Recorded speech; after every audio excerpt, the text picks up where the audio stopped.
આજે અમે આવી ગયા યુનિટી નર્સરી વડાગામ નર્સરીની મુલાકાત માટે. ભાવિકભાઈને મળી આવે. એવું ભાઈ મજામાં? તો ભાવિકભાઈ આ શું વાવ્યું? આ છે પપૈયા. પપૈયા? આ બધા પપૈયા? હા, પપૈયા છે બધા. બરાબર. કેટલો ટાઈમ લાગે આ બધું રોપો તૈયાર થતા? આ 40-45 દિવસ લે છે. 40-45 દિવસ. તો એની તો પ્રોસેસ કઈ રીતના થોડું સમજાવ. આ બેગમાં નાખીએ છીએ આપણે હા હા કોકોપીટની જોડે અને સોઈલ આવે જોડે. હા હા. ને એક પપૈયું આપણે 18 રૂપિયામાં આપીએ છીએ ખેડૂતોને. 18 રૂપિયાનો એક રોપો? હા, એક રોપો. ઓકે. તો આ બધા ખેડૂત મિત્રોના જશે ને આજે વાયેલા? બધા ખેડૂત બુકિંગ ઉપર છે બધા. આ બધા પપૈયા. તો પાછળની સાઈડ શું હોય?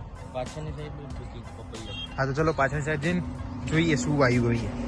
તો આ તરબૂચ છે ને આ છે મરચા. લીલા મરચા.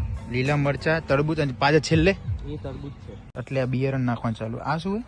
આ કોકોપીટ છે. કોકોપીટ એટલે શું આવે? નારિયેળનું છોડાનું ખાતર. નારિયેળનું છોડાનું ખાતર. ઓર્ગેનિક. ઓર્ગેનિક. આ મરચા વાયા જો તમે કેવા મસ્ત નાના નાના